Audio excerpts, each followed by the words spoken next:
Welcome to the Murphy, Sam, and Jodi After the Show podcast. And one of the fun things we get to do is follow up on things from you that we may have missed, during the show. That means your email, calls, everything.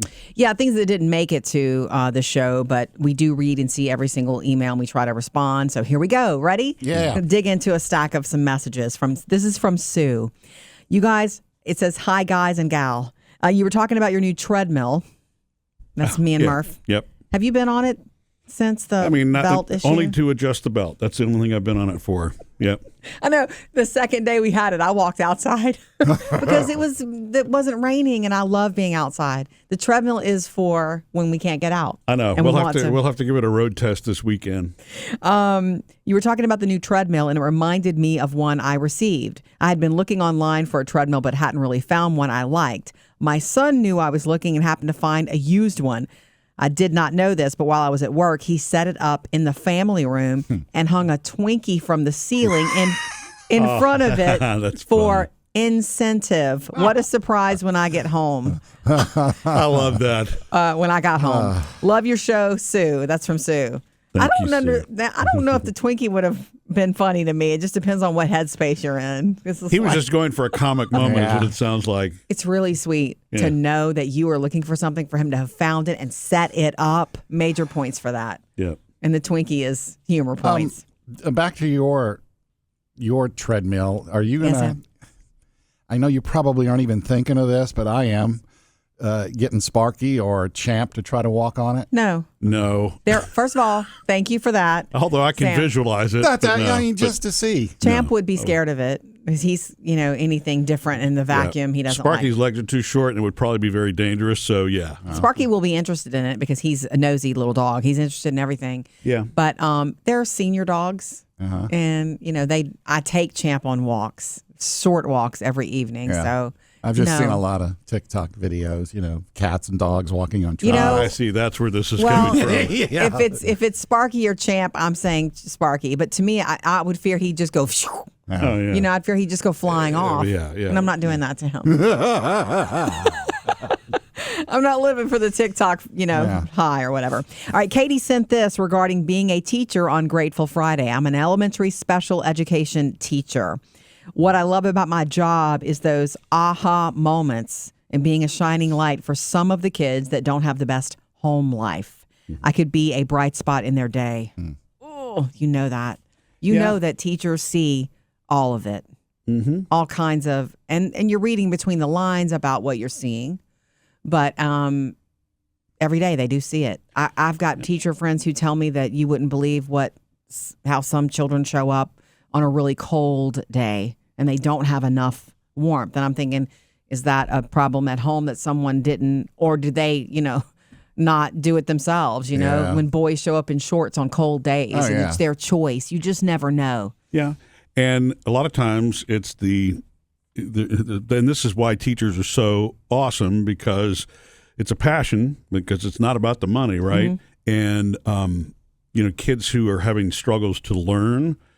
Yeah, they have to give and extra not just time. their personal home circumstances, which I know that teachers are, very empathetic about, but just learning and making the adjustments and, paying that kind of one-on-one attention, especially in elementary and middle school. Because every kid learns differently, too. Right. It seems an insurmountable job. It really does to me. All right, everybody wants to talk about your messy cat, Sam. And thank you for that, Katie. Kay says, regarding stray cat kibble, which is the problem with your cat, Abu. Yeah, Abu. Cat food kibble everywhere, kibble in his water dish. Chances are your dog, who passed away, was cleaning it up before you saw it. Yeah. Meaning Gus was eating. The cat's always been messy. You just didn't know it. Yeah. Kay says, Django, our poodle, loved Hildy's, our cat's, food. When we separated the feeding stations, we noticed how messy Hildy was. It's interesting. Every single person has responded to that by saying it was probably Gus, your dog, that was eating it. True crime solved. Isn't it weird? Surprise me, though. Isn't it weird how that hit you, though? It's like it took weeks and then it hits you all of a sudden out of the blue. You're supposed to be clean and impeccable, and there's food everywhere. Well, they're clean with themselves. Yeah. They don't care about the room, how it looks. Yeah, They care about themselves. We had a cat. You're going to love this visual. When I was growing up, well, it was Pete Inker. the cat that lived for 18, 19 years, my mom's favorite animal ever. P. Dinker was his name. And he broke his leg once. Aww. And he had a cast on the back of his leg, and he was dragging it around for weeks. A cat cast. A cat cast. And it was crazy. We have pictures of it somewhere. How did he break his leg? That's a story I don't remember. We think he Jumped? No. You're talking, I was in like second or third grade. Okay.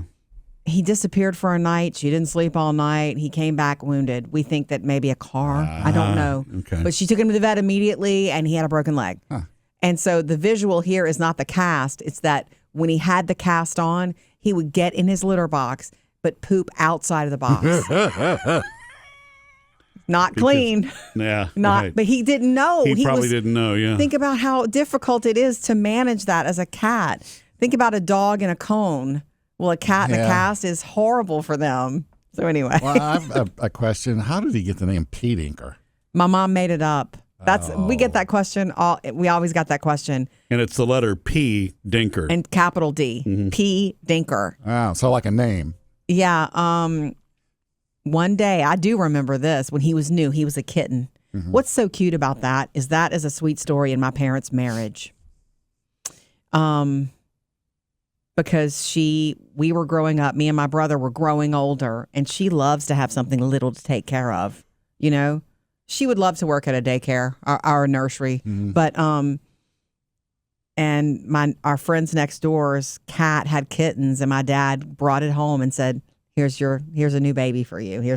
And she fell in love with him. She treated him like he was a king. She fed him fresh ham, things like that. He was the most spoiled cat ever. But when he was little, she was baby talking to him, and she said, "You just a little P. Dinker." And we were like, "Oh, that's a cute name." And so she named him that. That's the story. All right, Lizzie sent this. I love your name, Lizzie. I just heard about your cat that's a messy eater and dropping its food. Have you had its teeth checked? Some animals drop food due to mouth pain. Lizzie. No, I haven't. Shout out. Thank you for that. I mean, I've looked at his teeth. They look fine. I think he might just be unable to. Yeah, he is what he is. Just sweep it up and give him some love. Or get a dog. Get another dog. Give him the vacuum cleaner. And finally, this one from Rebecca. This is about dogs. Good. We started the week with good treats that you can give to overweight dogs.